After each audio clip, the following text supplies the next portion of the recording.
Cuando pensamos en Ludwig van Beethoven, pensamos en un genio atormentado, un hombre sordo escribiendo algunas de las obras más famosas de la historia. Pero Beethoven no vivió en un mundo tranquilo. Nació mientras aún dominaban los reyes absolutos, vivió revoluciones, guerras napoleónicas, la caída de imperios que habían existido durante casi 1000 años.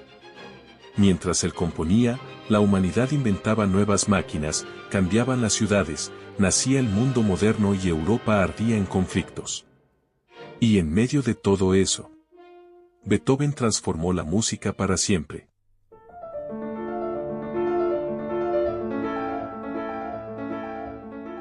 Beethoven nació en 1770, en Bonn, dentro del Sacro Imperio Romano Germánico, donde gobernaban emperadores conocidos como déspotas ilustrados que eran grandes amantes de la música clásica. Esto es importante, ya que en esa época la música era símbolo de prestigio, poder y refinamiento cultural. Los nobles financiaban orquestas, teatros y compositores. Sin ellos, muchos músicos simplemente no podían sobrevivir. Beethoven desarrollaría una relación complicada con la aristocracia, necesitaba su dinero, pero despreciaba comportarse como un sirviente musical. Y eso lo diferenciaba mucho de generaciones anteriores. Europa era además completamente distinta a la actual.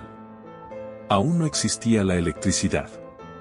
La gente viajaba en carruajes tirados por caballos.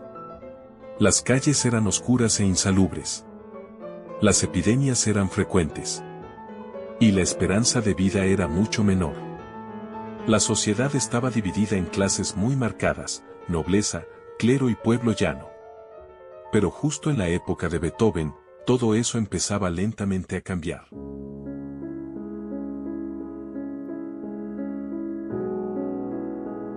El padre de Beethoven quería convertirlo en un niño prodigio, como Wolfgang Amadeus Mozart. Lo obligaba a practicar durante horas, a veces incluso de madrugada. Hay relatos que cuentan que el pequeño Beethoven lloraba mientras tocaba.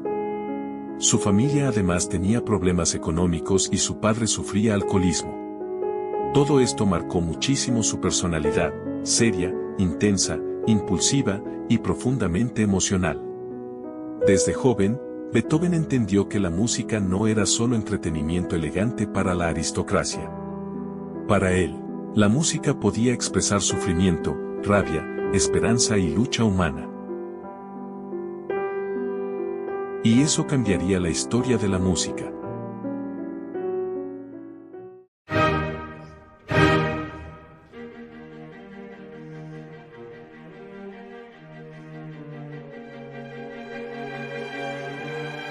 Mientras Beethoven crecía, ocurrió uno de los eventos más importantes de la historia: la Revolución Francesa.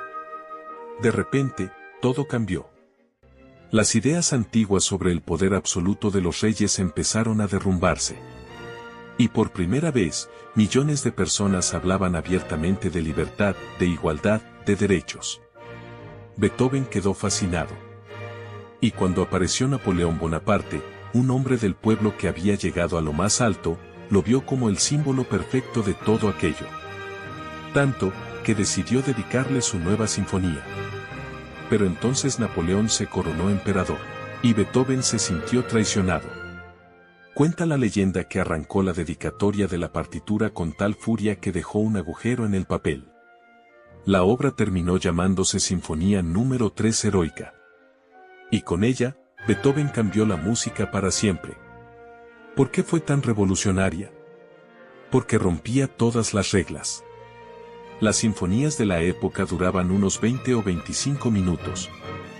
La heroica casi duplicaba esa duración, y su interior era completamente distinto a todo lo anterior: cambios emocionales bruscos, silencios tensos, explosiones orquestales enormes, momentos de calma que de repente se convertían en caos. Hasta su segundo movimiento era una marcha fúnebre lenta y oscura. Algo que nadie esperaba encontrar en una sinfonía. La música había dejado de ser decorativa. Ahora contaba algo. La historia emocional de un ser humano enfrentándose al destino. Y eso abrió la puerta al romanticismo musical.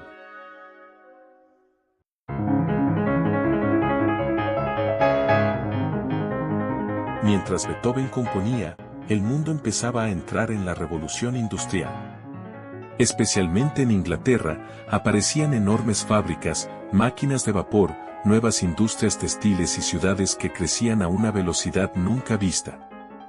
James Watt había perfeccionado la máquina de vapor a finales del siglo XVIII, y aquello lo cambió todo. Por primera vez, las máquinas podían producir muchísimo más rápido que el trabajo humano tradicional. Austria y los territorios alemanes no estaban tan industrializados como Inglaterra, pero las innovaciones comenzaban a extenderse. Beethoven vivió ese cambio de época, ciudades cada vez más modernas, tecnologías nuevas, un mundo que se aceleraba. Y ese espíritu llegó también a la música. Los pianos evolucionaron enormemente durante su vida, más teclas, estructuras más resistentes, mayor volumen, sonidos más potentes. Y eso encajaba perfectamente con Beethoven, que exigía una fuerza expresiva que muchos instrumentos antiguos simplemente no podían soportar. De hecho, cuenta la historia que algunos pianos terminaban dañados después de que Beethoven tocara con toda su intensidad.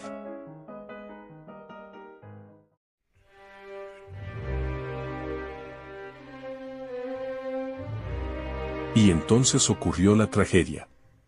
Con poco más de 20 años, Beethoven empezó a perder audición.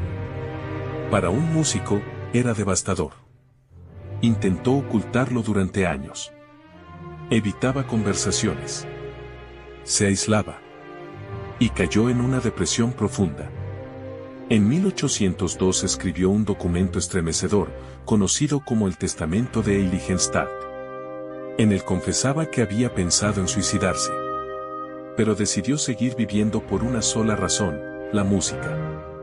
Y aquí viene algo increíble. Muchas de sus obras más grandes y revolucionarias fueron compuestas después de quedarse prácticamente sordo, entre ellas la Quinta Sinfonía, la Novena, las últimas sonatas y sus cuartetos finales.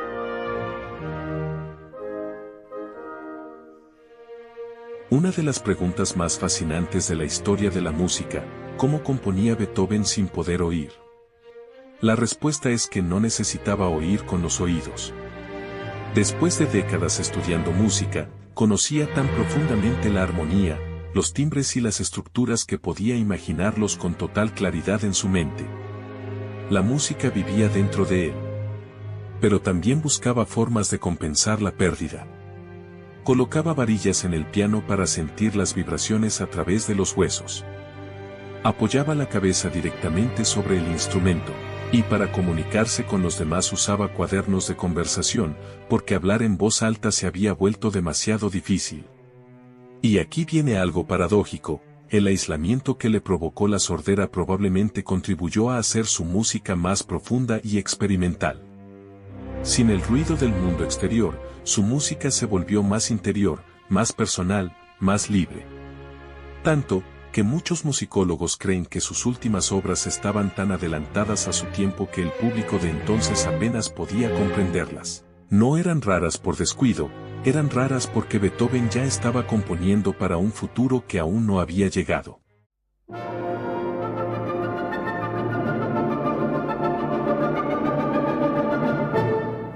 Beethoven era una figura muy extraña para su época. Todo el mundo lo admiraba como a un genio. Pero también tenía fama de ser difícil, malhumorado y socialmente imposible. Podía ser brillante y carismático en un momento y extremadamente brusco al siguiente. Discutía con nobles, abandonaba reuniones enfadado, y se negaba a tratar a la aristocracia como si fueran superiores a él. En aquella época, eso era bastante escandaloso. Pero precisamente esa actitud construyó algo nuevo, la idea del artista independiente y rebelde. Alguien que no trabajaba para los poderosos, sino para su propia visión, y el momento era perfecto para eso. Europa estaba cambiando. Una nueva clase social, la burguesía, empezaba a consumir música clásica, asistía a conciertos públicos, compraba partituras, seguía la carrera de compositores famosos. Ya no era solo entretenimiento para nobles. Beethoven se convirtió, en cierto modo, en la primera gran celebridad de la música clásica. Aunque no todo el mundo lo entendía. Sus últimas obras dejaron desconcertadas a muchas personas. Sus cuartetos de cuerda finales eran demasiado complejos, demasiado emocionales, demasiado extraños. Hubo músicos que llegaron a pensar que Beethoven simplemente se había vuelto loco. Hoy esas mismas obras se consideran algunas de las composiciones más profundas de toda la historia de la música. Cuando Ludwig van Beethoven murió en 1827, miles de personas salieron a las calles para despedirlo.